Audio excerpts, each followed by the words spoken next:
Olá e bom dia para você que me ouve através do Facebook. É uma live super especial, neste domingo super especial, domingo de Páscoa, onde todos nós cristãos comemoramos a ressurreição de Cristo. Eu quero, neste primeiro momento, mandar um abraço apertado para você que está aí me ouvindo, talvez na mesa do almoço, no carro, em sua casa. É um grande prazer. Meu nome é Pastor Rodrigo, eu sou pastor presidente da Revival International Center e o pastor principal da igreja Revival Atlanta. Eu quero, neste domingo de Páscoa, mandar aqui o nosso abraço apertado para você e para sua família. E eu tenho uma palavra de Deus para você neste domingo. Uma palavra que vai de encontro a seu coração, uma palavra de esperança, uma palavra que traz o real significado do que é a Páscoa para nós. E neste momento eu te faço essa pergunta: o que é a Páscoa para você? Qual é o significado da Páscoa para você? E eu tenho certeza que nesses próximos 30 minutos nós vamos ter uma conversa muito agradável e eu quero trazer de volta o significado da Páscoa para nós cristãos, de um ponto de vista da palavra de Deus. O que é a Páscoa? E talvez para explicar melhor o que é a Páscoa, o significado da Páscoa, nós precisamos conhecer a história, voltar ao tempo e descobrir o porquê da Páscoa. A Páscoa não é apenas uma festividade, não é apenas chocolate, não é apenas um feriado nacional. Ela é muito mais profunda do que nós imaginamos. E talvez não existiria momento melhor da história humana para falar da Páscoa, para falar sobre o que a Páscoa realmente significa para nós cristãos, nós que temos Jesus Cristo como Salvador. E a Páscoa, queridos, ela começa lá no Antigo Testamento. E o Antigo Testamento ele nos dá um pano de fundo para entender o significado real da Páscoa. O Antigo Testamento ele nos traz a tipologia daquilo que é a Páscoa. E o que é a tipologia? É a simbologia daquilo que viria a acontecer no Novo Testamento. Quando nós olhamos para o Velho Testamento, para o Antigo Testamento, nós vemos sombras daqueles eventos que iriam acontecer no futuro. Assim como Adão era a tipologia de Cristo, a Páscoa, o Êxodo, foi a tipologia da nova Páscoa, do Jesus ressurreto.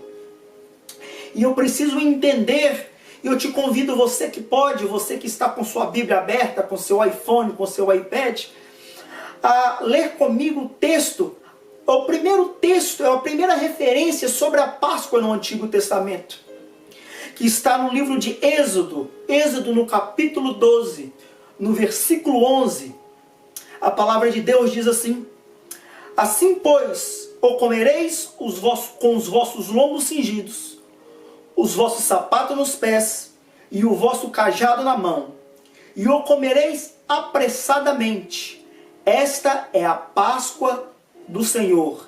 E eu passarei pela terra do Egito esta noite, e ferirei todo primogênito na terra do Egito, desde homens até animais, e sobre todos os deuses do Egito farei juízo. Eu sou o Senhor. Querido, quando nós olhamos para as Escrituras Sagradas, mais especificamente no capítulo 12, no versículo 11, do livro do Êxodo, que é a primeira referência da Páscoa nas Escrituras Sagradas, eu preciso entender a história. A história nos conta que Israel estava há 430 anos no cativeiro babilônico. E você conhece bem a história, eu não quero me reter a essa história, porque nós temos muito ainda que prosseguir dentro dessa pregação. Mas a história nos conta que houve 10 pragas e a última delas era a praga sobre os primogênitos. E Deus ele deu uma instrução bastante clara para o seu povo, para que durante aquela noite, aquele dia, eles imolassem um cordeiro. E preste atenção, o cordeiro ele precisava ser perfeito, ele não poderia ter nenhum defeito. E na imolação desse cordeiro, eles iriam passar o sangue deste cordeiro nos umbrais da porta. E então o anjo da morte, o espírito de morte, quando passasse sobre o Egito, esse espírito de morte não ia afligir aqueles que estavam nas casas protegidas pelo sangue nos umbrais da porta. E desde então, este sangue, essa imolação desse cordeiro, que ele precisava ser de 1 ano de idade, sem defeito nenhum, esse sangue nos umbrais da porta, ele significava a proteção de Deus para o povo de Israel. E a palavra Páscoa, quando nós a lemos aqui no original, no hebraico, ela quer dizer Passat, ou Passover, na forma já em inglês, e Passover, ou Passover, quer dizer literalmente passando por cima. Quando Deus ele estabelece que os sangues deveriam estar nos umbrais da porta, o espírito de morte ele iria passar por cima daquelas casas, com o intuito de salvar os primogênitos. Então, quando eu olho para a Escritura Sagrada, quando eu olho para a Páscoa judaica, ou a festa do Passer, como eles mesmos chamam, eu vejo que este é um memorial em relação à libertação dos filhos de Israel ao jugo egípcio. Aquele povo, eles iriam ser libertados do cativeiro de 430 anos. Esse é o primeiro significado da Páscoa judaica. O segundo significado é a salvação dos israelitas em relação à última praga, que era acabar com todos os primogênitos, matar todos os primogênitos. Então, quando eu consigo entender aqui a Páscoa hebraica, o início de tudo, eu consigo entender que existia 2 razões. O memorial, que é a libertação dos filhos de Israel do jugo egípcio, e a salvação dos israelitas em relação à última praga do Egito. E aqui nós começamos já a traçar um paralelo com a nossa Páscoa, a Páscoa de nós, os cristãos. E é necessário entender a história para que nós possamos entender o porquê disso tudo. Como eu disse, quando nós conseguimos entender as histórias do Antigo Testamento, fica mais fácil entender a revelação e o cumprimento dessas mesmas coisas no Novo Testamento. E a Páscoa para nós, que somos cristãos, ela representa um cordeiro imolado, que é o próprio Cristo. E nós podemos ver isso com bastante clareza no livro de 1 Coríntios, no capítulo 5, do versículo 7 ao 8, que diz o seguinte, capítulo 5 de 1 Coríntios, versículo 7. Alimpai-vos, pois, do fermento velho, para que sejais uma nova massa, assim como estáis sem fermento, porque Cristo, a nossa Páscoa, foi sacrificado por vós. Cristo é o próprio Cordeiro Pascual. A Páscoa dos cristãos, ela não aponta mais para a cruz, mas ela aponta para um túmulo vazio, aleluias. O cristianismo é a única religião que não se baseia em dogmas, costumes ou conceitos. Você sabia que nós cremos na única religião que se baseia em uma pessoa, na pessoa de Jesus Cristo? O cristianismo ele só existe, queridos, porque Jesus morreu. Ele foi ao Hades, ele toma a chave da morte, ele ressuscita ao 3º dia, e um dia ele voltará para levar a sua igreja, aleluias. A Páscoa então, a Páscoa que nós acreditamos, ela não simboliza, ela simboliza, aliás, a memória, a imolação de um cordeiro que liberta de todo pecado, que liberta de toda morte, morte física e morte espiritual. Eu preciso olhar para esta Páscoa com este olhar, que a Páscoa que nós cremos é uma Páscoa libertadora, é uma Páscoa de redenção. Eu preciso ter a consciência de que Cristo é o alvo, é o objetivo central da Páscoa. E a Páscoa agora ela não nos traz mais a memória da imolação de um cordeiro. Nós não precisamos mais imolar um cordeiro, porque Jesus foi o nosso Cordeiro Santo. Esse Jesus que ele vence a morte. E por causa que ele venceu a morte, é que nós hoje temos vida e vida com abundância. O túmulo vazio de Jesus é o maior símbolo de uma igreja viva. A morte tem mais a ver com o fim das coisas, mas a ressurreição que nós pregamos tem a ver com um recomeço. Quando eu olho para a Páscoa, quando eu medito sobre a Páscoa, assim como aconteceu com os hebreus no Antigo Testamento, a Páscoa ela significa um recomeço. Aquele povo que estava por 430 anos, presos no Egito, debaixo de jugo, agora eles foram libertos e podiam adorar o Deus verdadeiro em liberdade. Quando eu olho para o novo tempo, eu vejo a mesma coisa acontecer, mas agora com um verdadeiro Cordeiro Pascal, aquele que se sacrificou para que nós também pudéssemos adorar o mesmo Deus em liberdade. E eu vejo a oportunidade de recomeçar. Deus está nos chamando para um recomeço. A palavra de Deus nos ensina em Romanos, no capítulo 6, no versículo 4, apenas a parte B, que diz o seguinte: de sorte que fomos sepultados com ele pelo batismo na morte,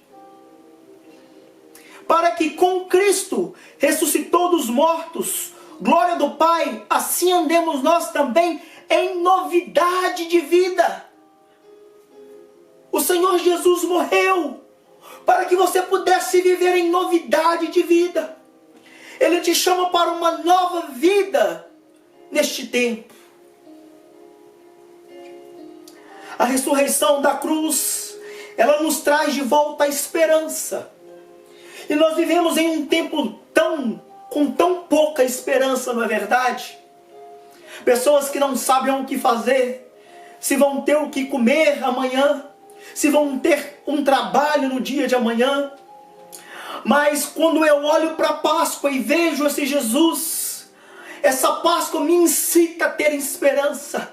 Ela faz brotar dentro de mim, dentro do meu coração, dentro do meu espírito, a esperança. E sabe como que eu vejo esperança? Aliás, você sabe como que eu vejo uma pessoa que não tem esperança? Imagina você agora preparando o mais lindo banquete. Eu não sei qual é a sua comida predileta, mas imagina você comigo agora, você preparando o mais lindo banquete. Aquela comida gostosa, aquela comida que dá água na boca. Mas a comida gostosa em si não é suficiente se você não tem apetite para comê-la. Uma pessoa sem esperança é assim. Ela até vive a sua vida, mas ela não tem prazer nos dias. Ela vive um dia após o outro, de forma monótona, de uma forma rotineira. Ela não se alegra mais, como diz o salmista, ela não tem alegria da salvação. E nós precisamos resgatar essa esperança que só vem através de Cristo em nós. Quando eu olho para a Páscoa, eu vejo dois símbolos, a cruz e a Bíblia Sagrada. Mas, queridos, nesse novo tempo que vivemos, a cruz e a Bíblia Sagrada não podem ser apenas amuletos em nossa vida. A cruz não pode ser um amuleto. A minha Bíblia não pode ser um amuleto. A minha Bíblia não pode ser um livro aberto no Salmo 91. Não, ela tem que ser mais do que isso. Ela tem que ser verdade em minha vida, porque a Bíblia aberta apenas em qualquer passagem que você queira, ela não passa de um livro. Mas quando essa mesma Bíblia, quando as histórias dessa Bíblia, quando as palavras que estão neste livro, elas começam a ser realidade dentro de mim, agora ela está viva, ela passa a ser verdade dentro de mim, e a revelação contínua de Deus, de Cristo, através da Bíblia Sagrada, agora faz verdade em minha vida. Se no Antigo Testamento a Páscoa ela era celebrada uma vez por ano pelo povo hebraico, com o intuito de lembrar aquilo que Deus havia feito pelo seu povo. E depois, já na era moderna, com a vinda de Cristo, foi estabelecido a ceia do Senhor, ao qual nós agora no tempo moderno, nós a celebramos geralmente uma vez por mês. Não é assim? Uma vez por mês nós celebramos a ceia do Senhor. E o culto então foi estabelecido também no dia de domingo, geralmente no dia de domingo. E todos os domingos nós cultuamos a Deus, aquelas 2 horas de culto, aonde eu vou para um prédio, congregar com meus irmãos, e ali por 2 horas eu presto culto a Deus. Mas nós acostumamos tanto com este culto, essa religiosidade, que muitas das vezes a experiência do culto em si, e aqui eu não estou dizendo que não se deve congregar, deve sim, mas a experiência do culto em si, os louvores maravilhosos, a multimídia que sempre dá um show, a palavra muito bem pregada, ela tem nos furtado desse relacionamento íntimo com Deus. O que eu quero dizer, queridos, é que esse relacionamento, essa Páscoa, ela não deve ser apenas uma vez por ano, uma vez por mês, ou uma vez por semana. Ela precisa ser diária. Ela precisa ser todos os dias, quando eu olho e lembro da Páscoa. E isso me representa que Jesus morreu por mim, e ao 3º dia Ele ressuscitou. Eu preciso viver esse Jesus ressurreto todos os dias da minha vida. A Páscoa, ela representa muito mais do que uma celebração. Ela representa um Cristo sendo revelado todos os dias através da minha vida, através das minhas ações, aquilo que eu faço diariamente, aquilo que eu faço dentro do meu quarto, aquilo que eu faço quando ninguém está olhando. Esse Jesus ressurreto é que precisa ser pregado. Ao me tornar uma pessoa melhor, ao cuidar dos meus irmãos, a fazer algo de bom que venha agregar algo a alguém.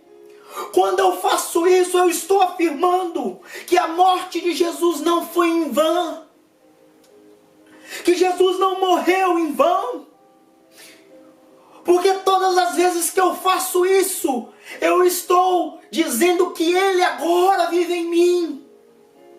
E através das minhas ações, Ele vive todos os dias.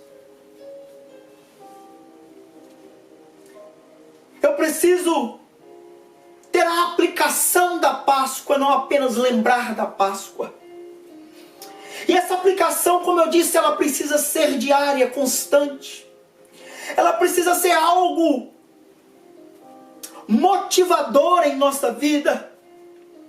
Ela precisa ser pregada, comunicada através do Evangelho vivo e eficaz. Ela precisa ser lembrada através da obra redentora de Cristo. Aleluias! Cristo está vivo. Sabe, quando eu vejo a Páscoa, quando eu me lembro da Páscoa, uma história me vem à cabeça. A história das 2 Marias, quando foram ver Jesus no túmulo.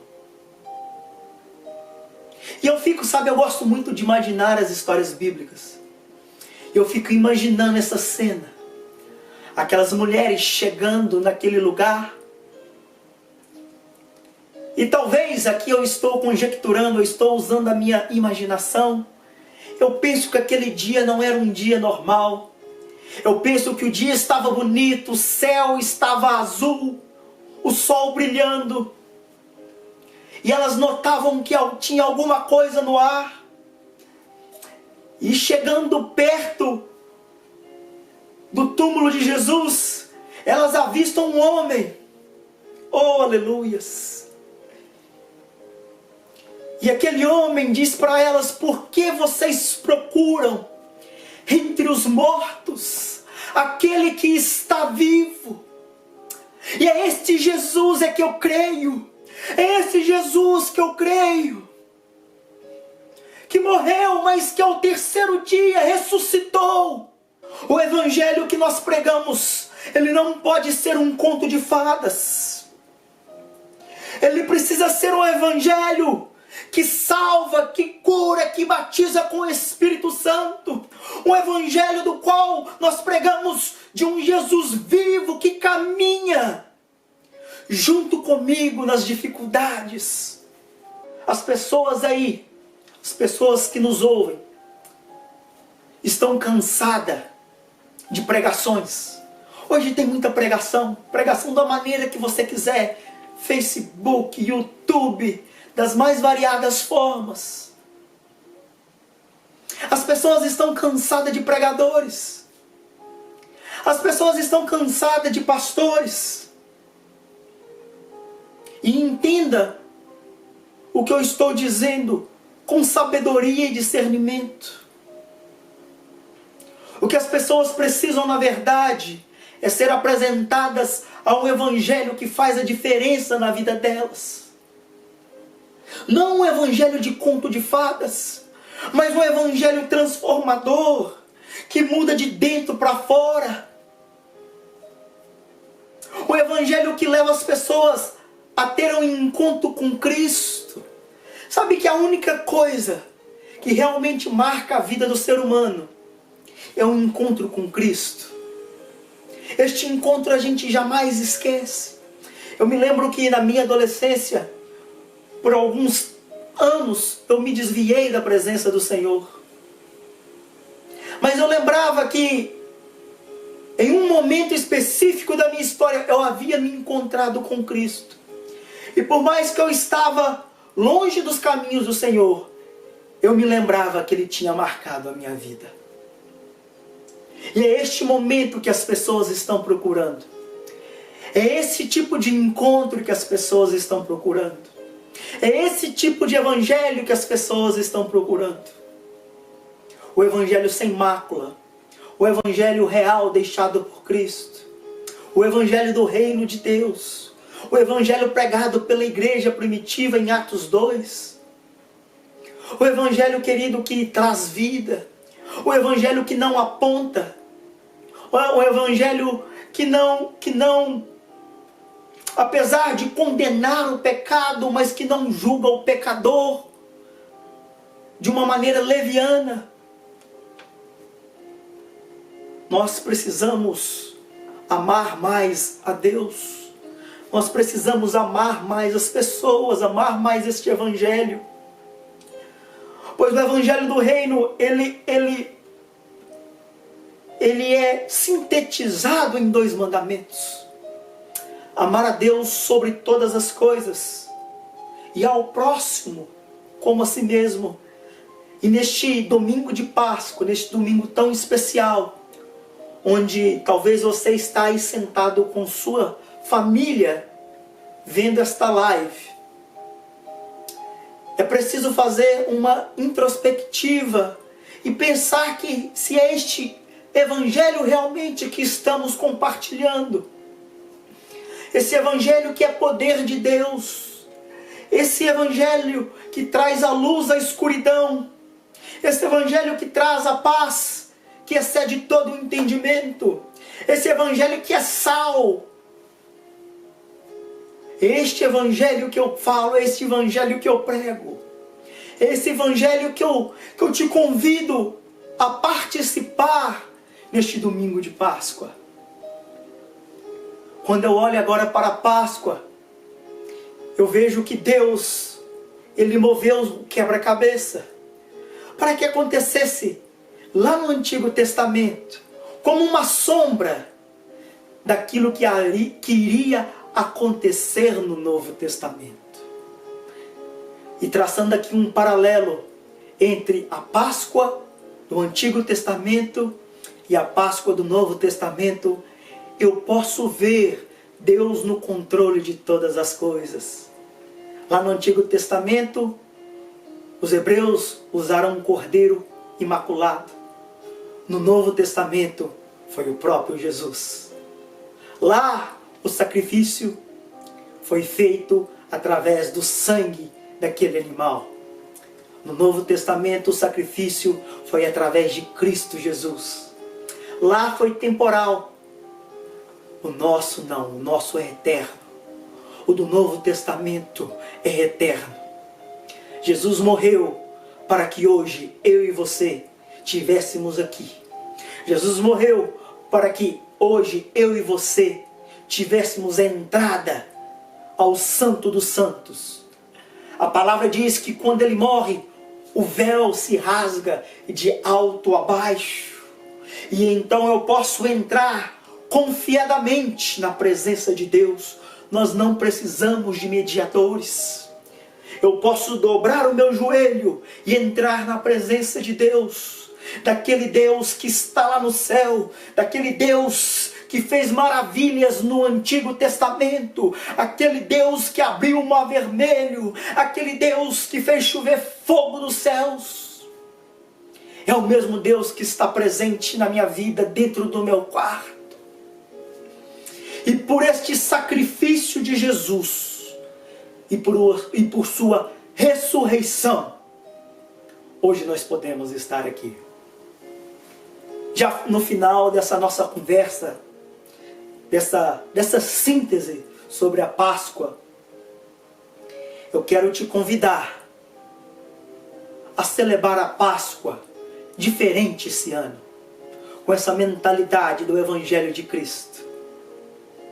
Eu quero te convidar a lembrar do sacrifício de Jesus, mas muito mais do que a sua morte, lembrar da sua ressurreição. E te dizer que todos os dias, Jesus continua vivo, no céu e dentro do seu coração. Todos os dias, Ele continua a se revelar a pessoas, a eu e a você. E não existe nada mais precioso do que comunicar este amor de Cristo para aqueles necessitados. Eu te agradeço por estar conosco nessa live. Eu agradeço você que está aí no Brasil, Nigéria, República Dominicana, Honduras, aqui nos Estados Unidos, onde quer que você esteja. Eu te agradeço por fazer parte desta live juntamente conosco. E rapidamente eu quero orar, eu quero abençoar a sua vida.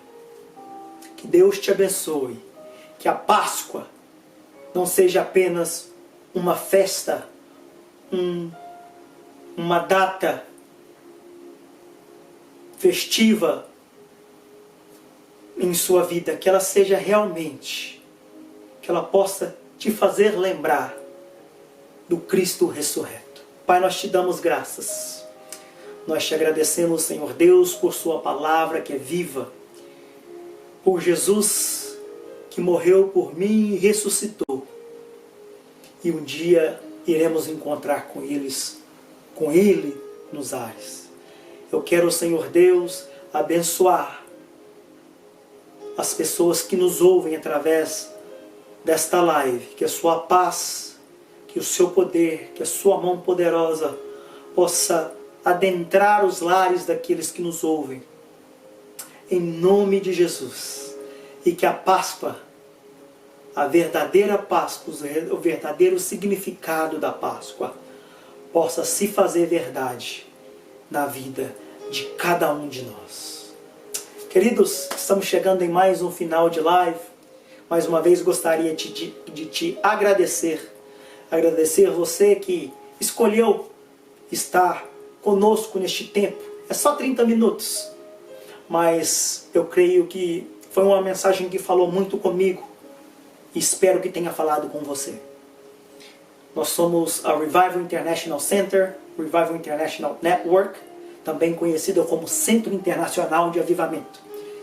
Estamos em 8 países, com 37 igrejas, espalhando, anunciando o Evangelho de Cristo. Fiquem com Deus, que Deus te abençoe, em nome de Jesus.